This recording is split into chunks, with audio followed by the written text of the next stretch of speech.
Hello everyone and welcome to another episode of Pensive Politics with Mr. Watson. I am indeed your host, as always, Christian Watson. I'm coming to you guys on a very quaint, quiet, and peaceful Friday night. I know that I typically do these shows by 2 p.m. or 3 p.m.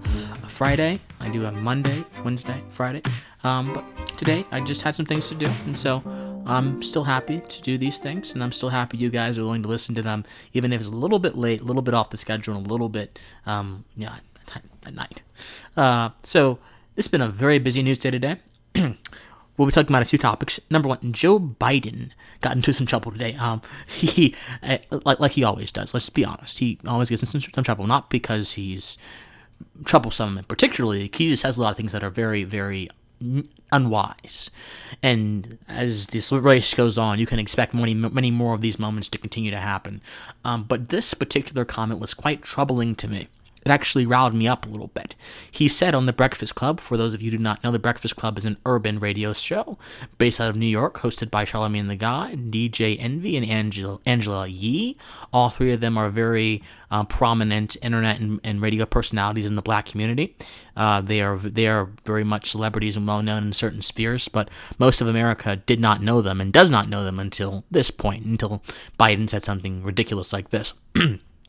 He said that if you have trouble discerning whether you should vote for me or Trump, you are not black. That's what the former vice president said. This was an individual. We'll talk later. We'll talk about that later. But it's just very concerning, very troubling. Then we're talking about the Libertarian Party nomination. I will be giving a very brief opinion. I'm not going to go completely full speed ahead until they pick a nominee, which will be very soon. When they pick a nominee, then I will give you my full opinion of the entire thing. But I'm trying to be as fair as possible. Since Justin Amash has dropped out, I don't really have a favorite in this race. I don't really have someone who I want to win, so to speak. There's just I am ambivalent about a bunch of these people. And we'll also be talking about the two-party duopoly, which I think dovetails quite nicely with the Libertarian Party's nominating fight right now, because the two-party duopoly has done two things. It's imprisoned Americans in a thought form that has convinced them that anything that challenges the duopoly is not viable. And number two, it's made Americans think that to be politically valid, to have a valid voice, you must be either one of those parties, which is a false dichotomy which needs to be shattered by the light and fire of truth. And so I will, as an emissary of the truth, I will channel that fire, and I will hopefully shatter that matrix of nonsense and ignorance and unenlightenment that is ensnaring the political conversation in this great country. But first, let's talk about Joe Biden. So Joe Biden had the gall to go on urban radio today and proselytize to black folks, proselytize to anyone who would be even somewhat skeptical of his positions. The inviolability of his arguments, because they are predicated upon an undeniable reality for, indeed, African Americans. That reality is this: Donald Trump, supposedly, according to Joe Biden, according to Joe Biden, Donald Trump supposedly is worse for African Americans than he is. Therefore, if you dare question him, or if you need to inquire too deeply as to the contents of his plans, then you're not a black person. Because the theory would go, well, you don't know what it's like to be black under Trump. And according to Biden, under that kind of thought form, being black under Trump is to suffer. It is to be discriminated against. It is to be whatever grievance you might muster up from your thought, whatever might come down from the fantasy realm within your head, the realm of imagination, as the ancient text would say it, and be imprinted into reality. Whatever you might conjure up, as Prince said, dig if you will, dream if you will, a picture. Whatever picture you might conjure up. He is presenting that theory to you, to the public, to be accessed and to be put out there. He didn't explicitly say all that, but I am inferring and insinuating from what he said that this is the theory and this is the idea, because this is definitely the idea many left-leaning people in America, left-leaning black people in America have about the president. So I will say this. I am not going to get in the conversation, and I'm not going to be enmeshed in the false dichotomy of who is better for quote-unquote black America, because black America is not a monolith. Black America is not a singular entity. Black America is the America black people exist in individually. It's not something that can be calculated and measured and prodded with a spoon or with a medical tool. It is something that exists independently. It is an ever-moving target. It is nebulous.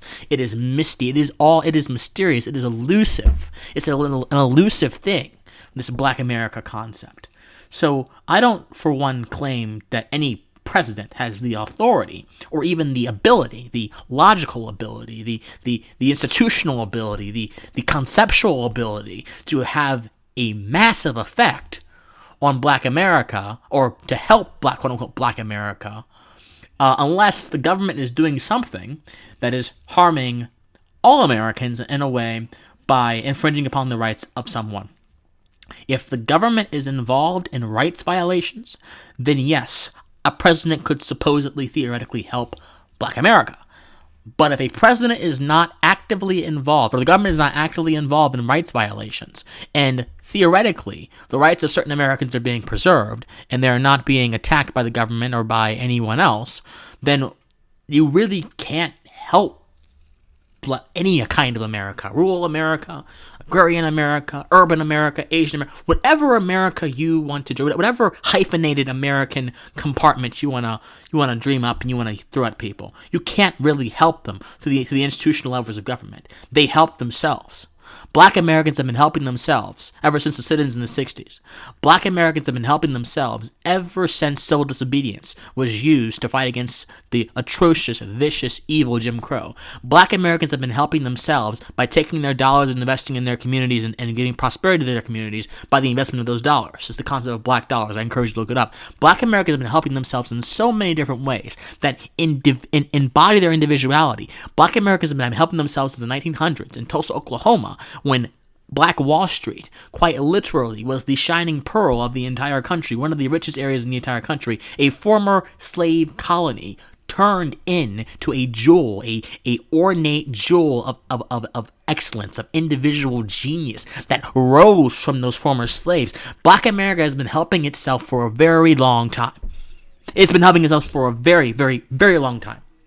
And a president or a politician does not have the license, the requirement, the right, or any sort of moral authority to dare suppose that he, she, whoever they might be, have the ability to gradually affect the course of such an ethereal, nebulous, magnificent experiment that has been happening long before they even came into being. How dare he? How dare he say that? How dare he suggest that? How dare he even postulate that from his mouth? How dare he? How dare he? And I don't mean to sound outraged just to be outraged. I'm outraged because it is a black eye. It is the biggest black eye to African Americans and to individualism around this country, two things upon which America was built upon. To dare say that I am better for you. You can be better for everyone if you want the government to get out of the way and stop violating rights and stop suffocating human potential. But guess what? You don't want government to do that. You want government to stay in the equation. You want government to be an ever-ending, paternalistic, omnipresent factor in the lives of many Americans. So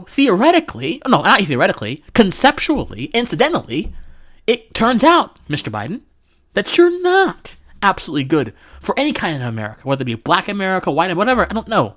Whatever you want to hyphenate America with. You shouldn't do that in the first place. You're not good for them because of the concept you are embodying in your speech and the concept you wish to imprint upon the American mind through legislation, through policies, through executive orders, and through all manner of things, which will ultimately be ruinous for that individualist spirit that arose the slaves out of captivity. That individualist spirit that is captured by the first word in Maya Angelou's magnum opus, Still I Rise. I rise. Me, I embody the I, and I take that I all the way up to the atmosphere. I rise. Out of a past rooted in pain, I rise. I rise. I am the hope of the slave. And now, naturally, I just keep rising. That is the story, the true story, the powerful story of whatever you want to call Black America, of Black individuals in this country. Out of a past rooted in pain, I rise.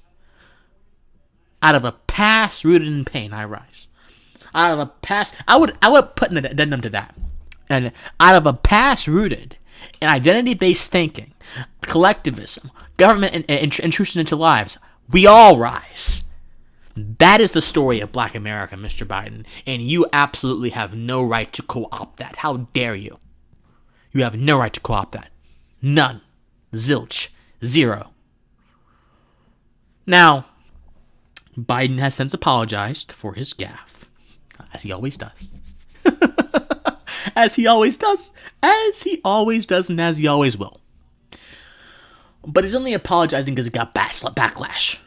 I mean, this is not the first time Biden has said something that is quite troublesome. That should be quite troublesome for all Americans, given the principles that we stand upon and our freedoms are rested upon.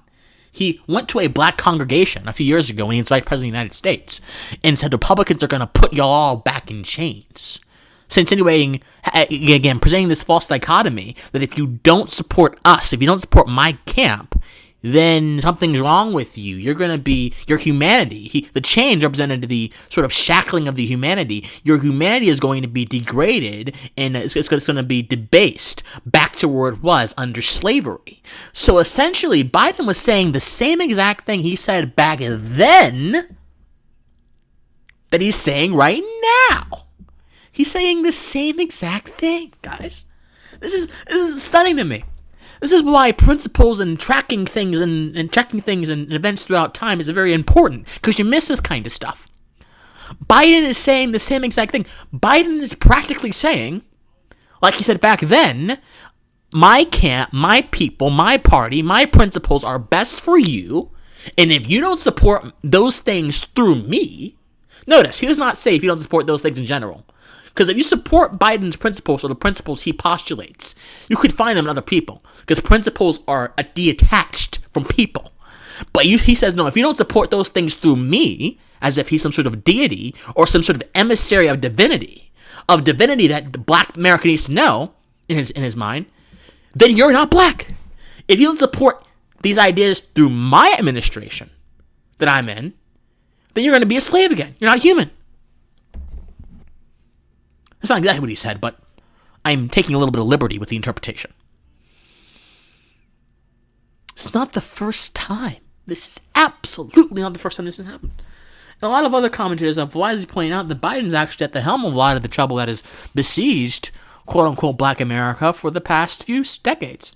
He was at the helm of the drug laws. He was at the helm. He's still at the helm of trying to maintain an atrocious legal regime over marijuana. The guy wants decriminalization, but prudent folks understand that decriminalization does not mean legalization, and decriminalization simply means that businesses can go to cannot get necessarily get fined or penalized for it, but they're still not going to be able to get licenses because, unfortunately, the government, with how they've set up our system of commerce, you have to have licenses to have success in certain sales and certain trades and certain things like that.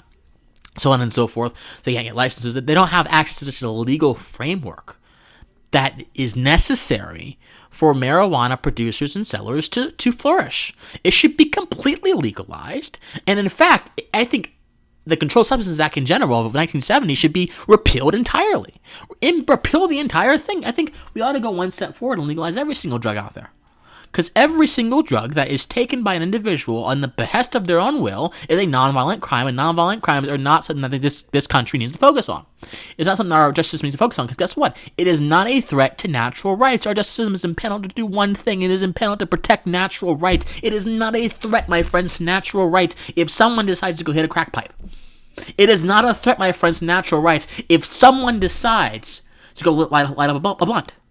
I hate being so vulgar and so direct, but this is the only thing these people understand. It is not a violation of natural rights if someone decides to go snort cocaine. It is not a violation of natural rights if someone decides to go manufacture and take meth.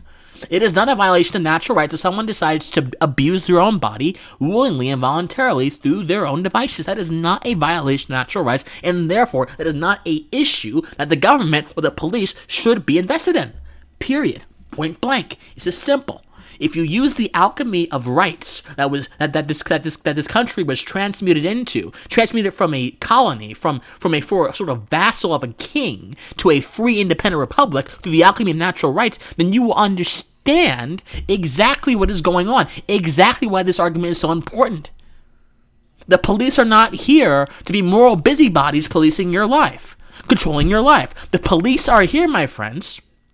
They are here to ensure that you can live your life to your heart's content, so long as no one else's life is harmed. This is the basic principle of non-aggression talked about by John Stuart Mill in On Liberty, and several other liberty philosophers, including John Locke, Robert Nozick, the entire 9 yards, Herbert Spencer. This is a principle established, Lysander Spoon, I can't forget him, a principle established in philosophical traditions that is indispensable to understanding the proper role of government. And many libertarians will just say, well, it's my body, I can do whatever I want. Look, that captures the essence of my argument. But you have to go deeper, guys.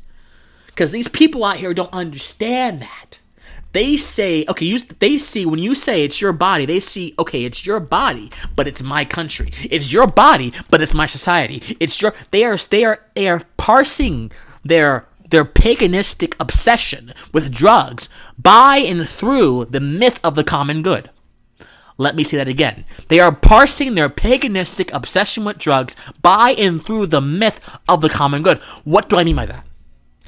Every single action an individual makes according to some people, according to the drug prohibitionist, according to people with Biden's mentality, his mentality right now, his mentality back in the 90s, according to them, society is affected by individual drug usage.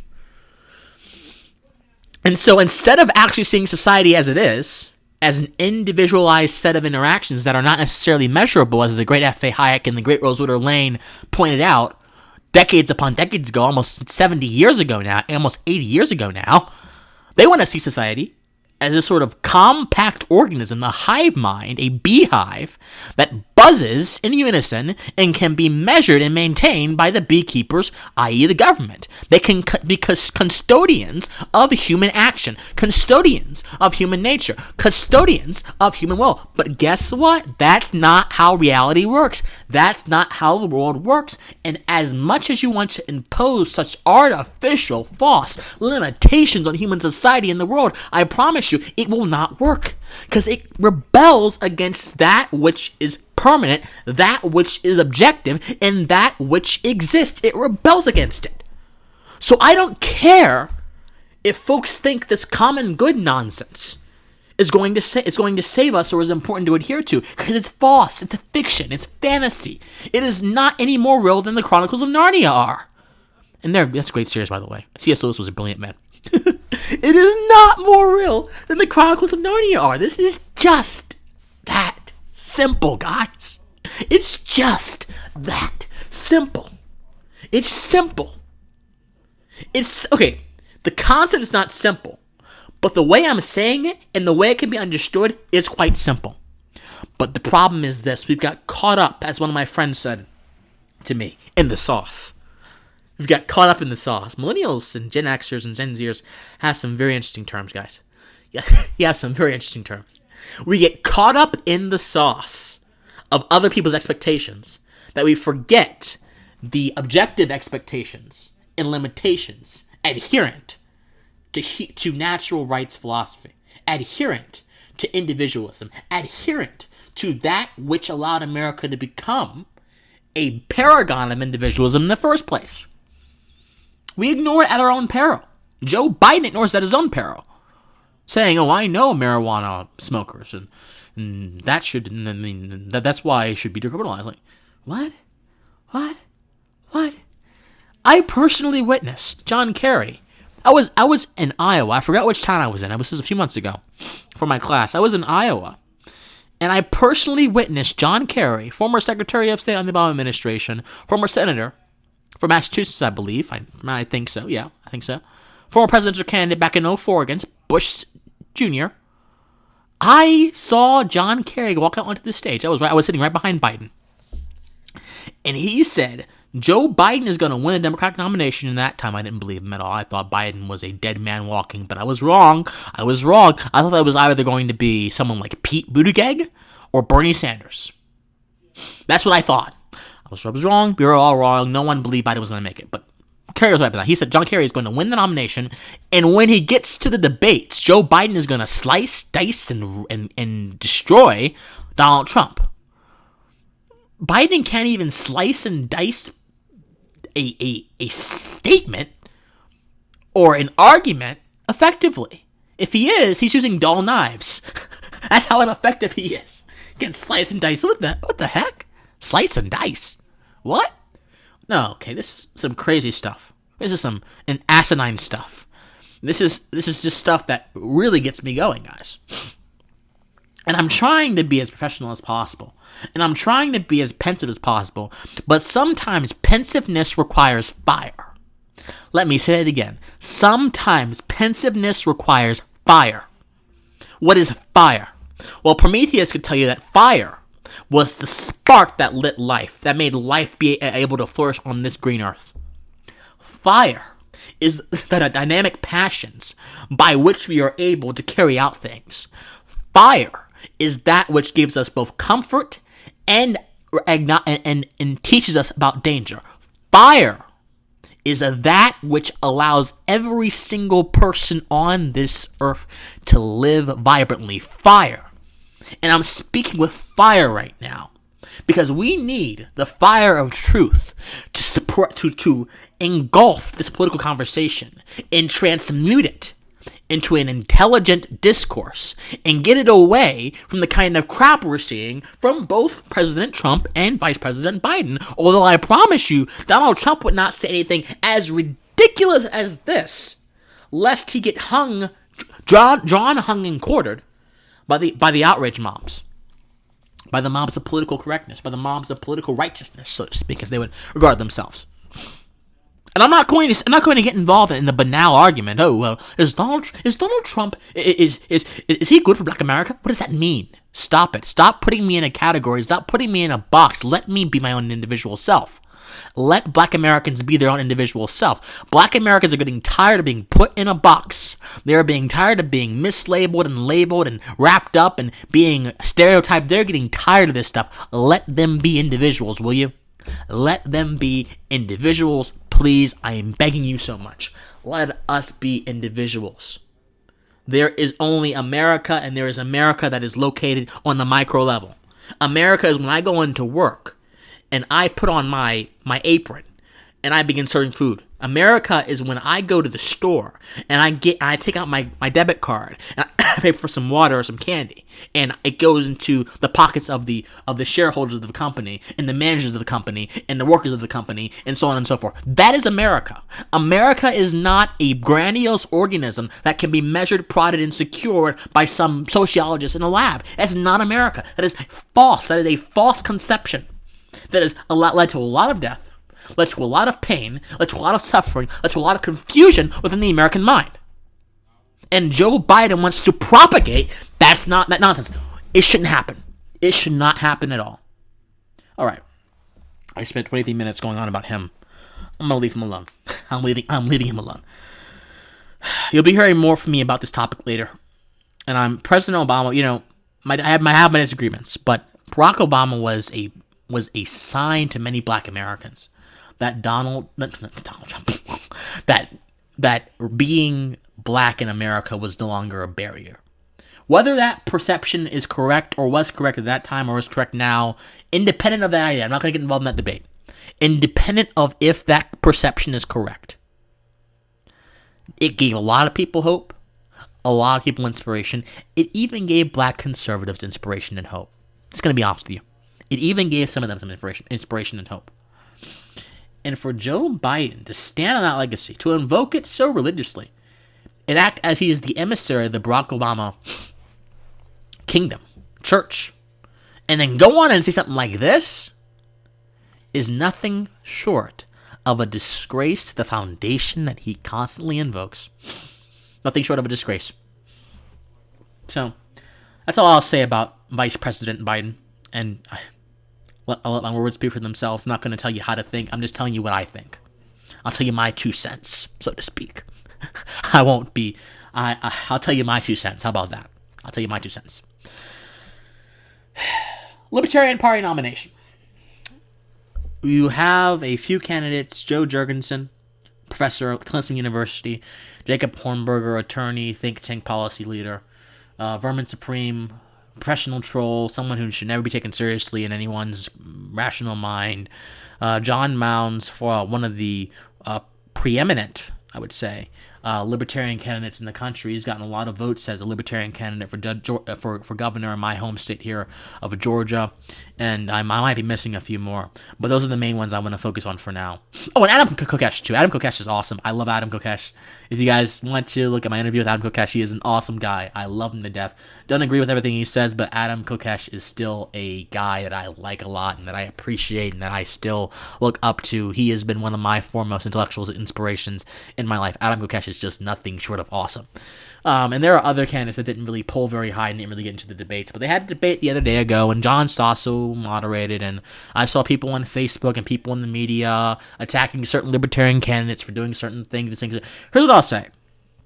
I'm not going to make an endorsement. I endorsed Justin Amash back when he was running. Unfortunately, it does not appear as if Justin Amash is going to be running anymore. He said no. He said, I'm going to drop out. It's not good for me or my goals. So he made a choice. He made an absolute choice, and that's his decision, and that's Justin Amash stuff.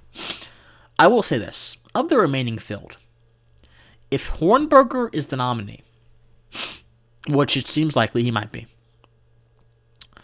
I really, really, really think, and this is just my honest opinion, that the Libertarian Party is going to have to get over the purist hump.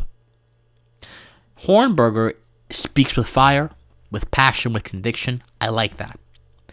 I don't like that he does those 3 things. He embodies that trifecta of rhetoric to the exclusion of people who might not be to the degree passionate, fiery, and convicted as he is. That's my problem. Hornberger doesn't know when to stop. He doesn't know prudence. And if the Libertarian Party wants to make waves this election, and their idea was to get 5% so they can get into they can get to the presidential debate stage, which would be awesome. If the Libertarian Party genuinely wants to do that, then they're going to have to. This is just being very blank about this. They're going to have to pick someone who can appeal to the masses while remaining convicted. Someone with Hornberger's convictions, but not his rhetorical exclusion, his exclusionary tendencies, would be phenomenal. That's the dichotomy the Libertarian Party must deal with. That's what I'll say about that. Now, in the last few minutes of the show, I'll just talk about the two-party duopoly. The only problem that we have, the Libertarians are having a real problem with this, is not because they are inherently wrong or they are inherently just unskilled or whimsical or whatever. No, freedom is literally what this country was founded upon. Freedom is quite popular. Freedom is popular in many... It manifests in different forms. Many different people explain freedom in different ways. There are different conceptions of freedom: positive freedom, negative freedom, so on and so forth. And so when you say the party of freedom, we're the party of negative freedom. Negative freedom meaning we don't believe in interference. We are against interference. We don't think that you get freedom by being given a benefit or whatever. But they don't believe in interference. The problem the Libertarian Party is having is because of the thought form of the duopoly, which has ensnared American society for a long time. I don't want to put a precise date on it, but there are all kind of parties and all kind of movements in the early days of America, but eventually it just it magnetized under the two, Republicans and Democrats and so on and so forth. We are in a 100 plus year duopoly. seems very, very, very hard to break. And the best thing people can do, and this is what I'll leave you with, think beyond what is present and look to what is possible. I will say that again. Think beyond what is present and look to what is indeed. When you do what I just said, what happens? It happens is twofold. Number one, you begin to immanentize the eschaton. What does that mean, Christian? To immanentize the eschaton is to basically bring heaven on earth. William F. Buckley famously said at a Young Americans for Freedom rally, don't immanentize the eschaton, because many socialists and many Marxists want to immanentize the eschaton of their utopia, whatever. But when you think beyond what you see, when you have a little bit of faith, you can root freedom. You can root intelligence. You can root dynamism, all of which are the anathema to two-party duopoly, into the earth. And by doing that, you break the hold it has over the electorate. And you increase the possibilities that all of us have to have more divergent political voices, more convicted political voices involved in the national conversation and in part of the makeup of our institutions. You guys have been a great audience. Thank you so much for listening to me talk very passionately at some times and very meekly at other times about the vice president and other issues of concern to America and individuals. And until next time, guys, I love all of you. You are all... I need to pick a nickname for my followers. I don't know. I'll have to find that out. But you are all thinkers. You are people who are going to literally transform the current state, the status quo, into what it was always meant to be. So guys, until our next show, until our next interview, stay pensive, my people. Thank you so much for listening. Stay pensive.